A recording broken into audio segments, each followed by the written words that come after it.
They say that first love is something you will never forget. In my case, I will never forget it because it taught me a lesson I will keep through all my life.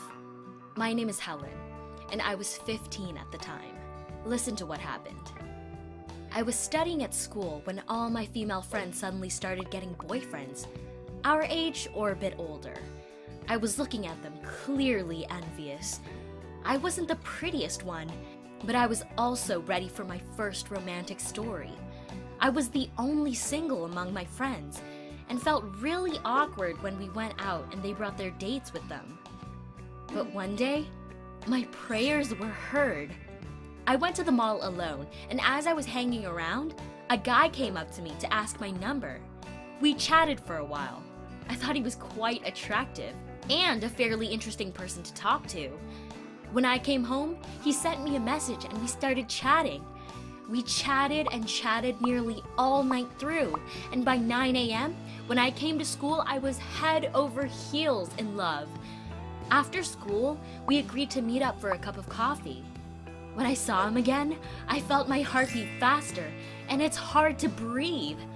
My love's name was Joe, and he was 19. It was pretty thrilling that he was so much older than me, and he turned his attention to humble me.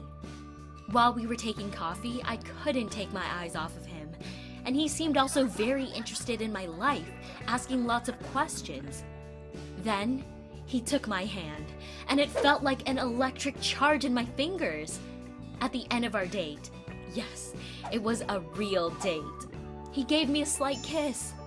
Gosh, I was the happiest girl in the universe. I made a selfie with him to have a material proof that it was not a dream. Next day, I couldn't keep it to myself. I came to school and I told everything to my friends and showed them our selfie. They smiled in disbelief and asked if I was sure he wasn't too old for me. I snorted. This female envy was just pathetic. In the meantime, he was texting me all the time. I was at the lessons and couldn't respond at once, and he wrote me angry messages if I delayed an answer. Oh, so cute, I thought. He cares so much. When I came home, I boasted to my mom I had found a boyfriend and told her about him.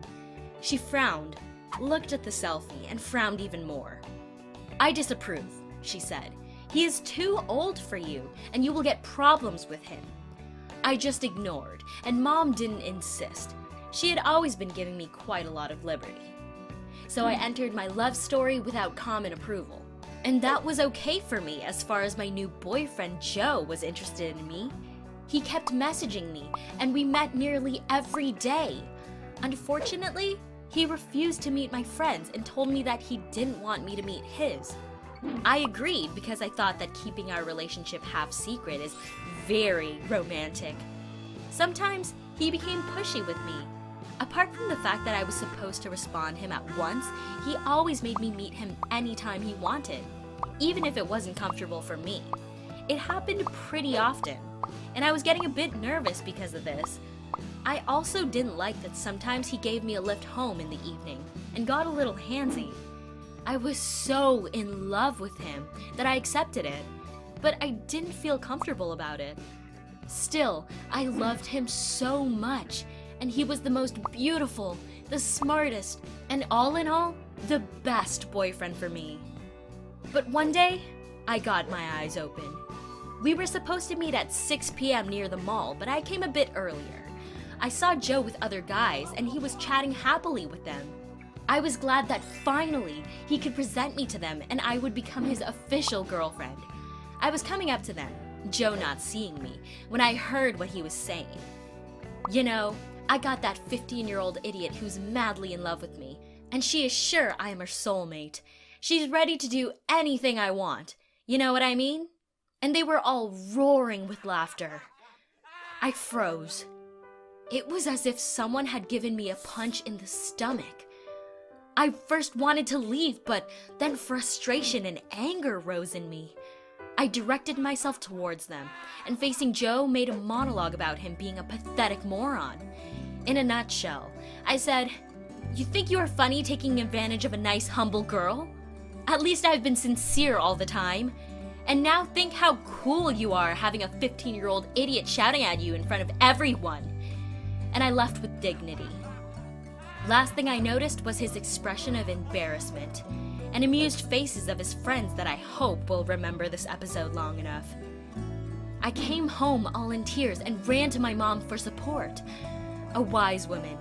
She told me it would pass, but she hoped I would learn the lesson. And indeed, I did. And it was useful for me all the relationships to come. From that moment, I was more attentive to what people I am with really represent and what my friends and family think about them.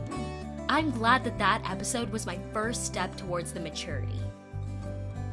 If you have a similar experience of toxic relationships, share it in the comments. Also, please subscribe, like, and share this video to let everyone know how attentive they should be when they start a new relationship with a person they don't know well.